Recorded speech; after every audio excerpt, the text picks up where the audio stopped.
Saludos, hoy hablaremos de grupos sanguíneos. A manera de introducción, es importante señalar que las primeras experiencias realizando transfusiones de sangre tuvieron consecuencias no deseadas, las llamadas reacciones transfusionales, caracterizadas por una hemólisis, es decir, destrucción de los glóbulos rojos transfundidos.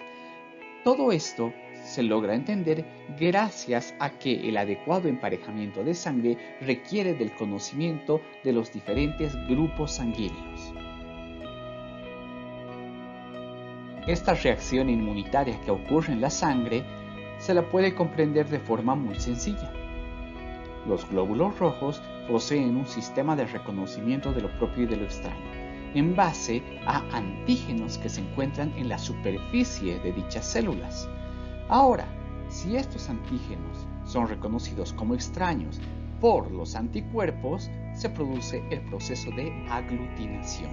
Es decir, es un proceso similar al reconocimiento de una bacteria, pero en este caso lo que se está reconociendo como extraño es justamente a un eritrocito.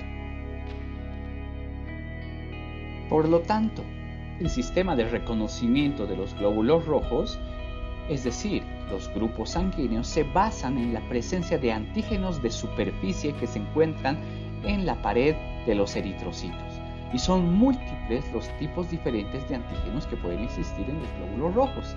Por ejemplo, podemos mencionar que hay más de 30 tipos de antígenos comunes y más de 100 tipos diferentes de antígenos raros, todos ellos relacionados en la reacción de reconocimiento por parte de los anticuerpos, es decir, una reacción antígeno-anticuerpo.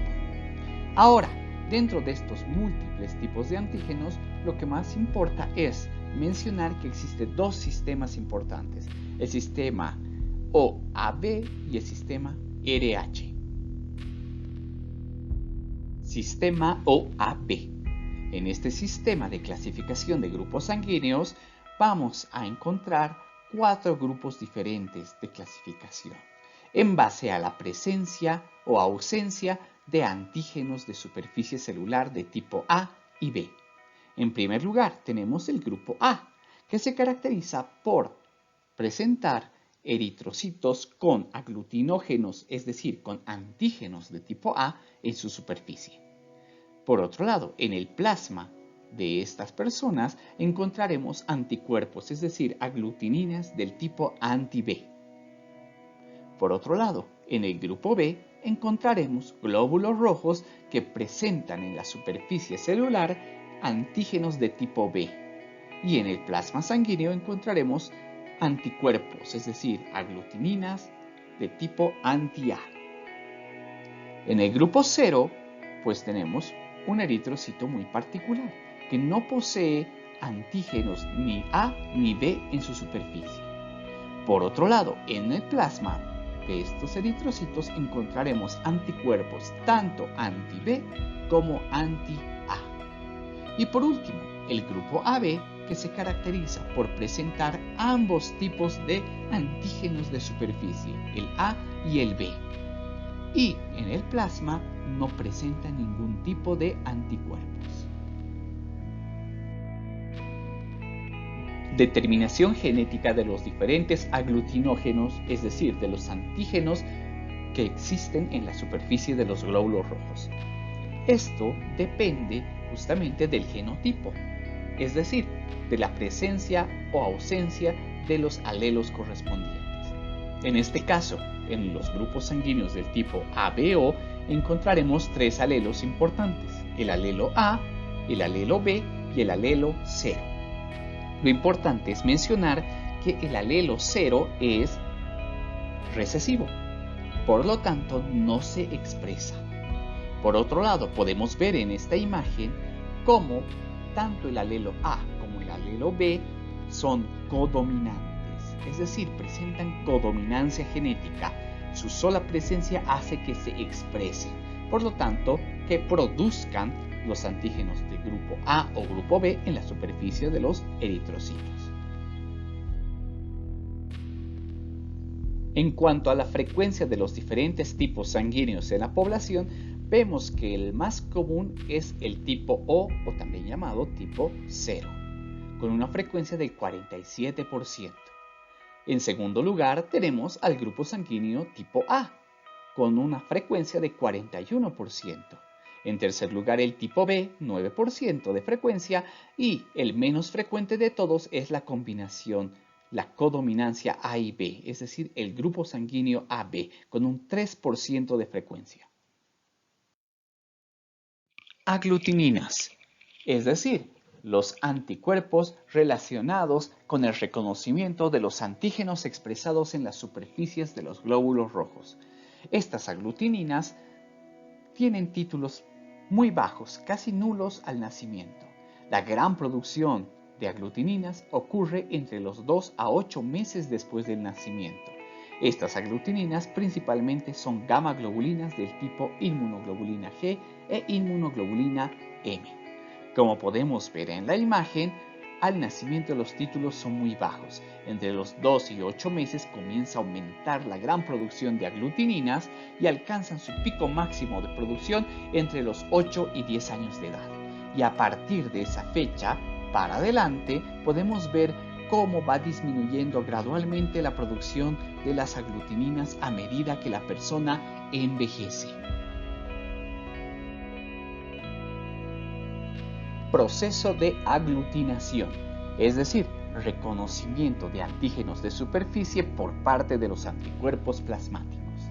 En este caso, podemos ver cómo en este torrente sanguíneo existen eritrocitos del grupo A, es decir, que expresan en su superficie antígenos del grupo A. Y por lo tanto ya sabemos que si está expresado el antígeno de tipo A en su superficie, en el plasma tendremos anticuerpos anti-B. Por lo tanto, ¿qué pasaría si nosotros introducimos un eritrocito del grupo B, es decir, con antígenos de superficie del grupo B?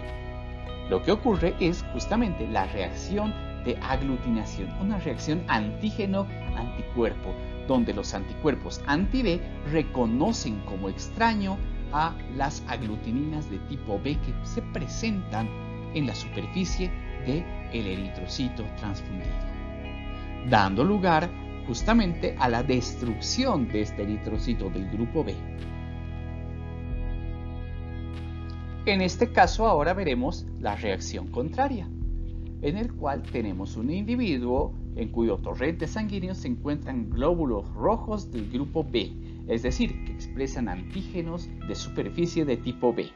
Y por lo tanto, en el plasma tenemos circulando anticuerpos, es decir, aglutininas del tipo anti-A. Si nosotros hacemos el mismo experimento, introducimos un glóbulo rojo del grupo A, lo que va a ocurrir una vez más es reconocimiento de los antígenos de tipo A en la superficie por parte de los anticuerpos anti-A. Y esta reacción antígeno-anticuerpo lleva consigo la destrucción del glóbulo rojo transfundido, es decir, la hemólisis del eritrocito del grupo A. En tercer lugar, tendremos un caso algo especial. Imaginen un individuo que es del grupo sanguíneo de tipo A, es decir, que expresa antígenos de superficie de tipo A en los eritrocitos. Y por lo tanto ya sabemos que en el plasma tendrá anticuerpos del tipo anti-B. Ahora, ¿qué ocurriría si introducimos un glóbulo rojo del grupo 0? Observen que el glóbulo rojo del grupo 0 no posee antígenos de superficie, ni el A ni tampoco el B. Por lo tanto, en este caso, los anticuerpos anti-B no son capaces de reconocer a este glóbulo rojo como extraño. Por lo tanto, no existe reacción antígeno-anticuerpo, no existe aglutinación y por lo tanto, este glóbulo rojo no sufrirá destrucción, no va a sufrir hemólisis. Es por eso que el grupo sanguíneo de tipo O es también denominado el donador universal.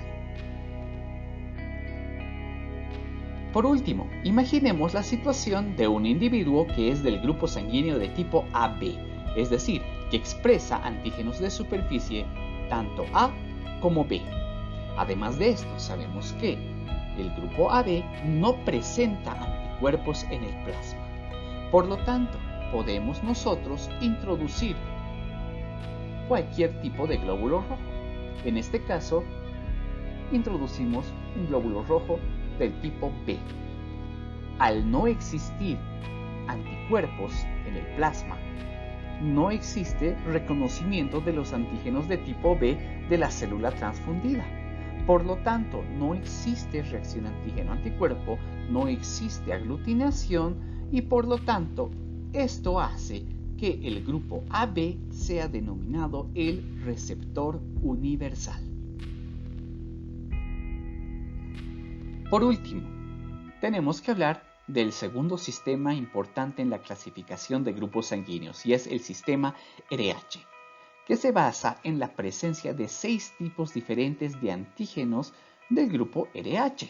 Entre estos antígenos presentes en la superficie de los eritrocitos tenemos el C, el D, el E y otras variantes llamadas C minúscula, D minúscula y E minúscula. De estas 6, la determinante del factor RH es el antígeno D mayúscula.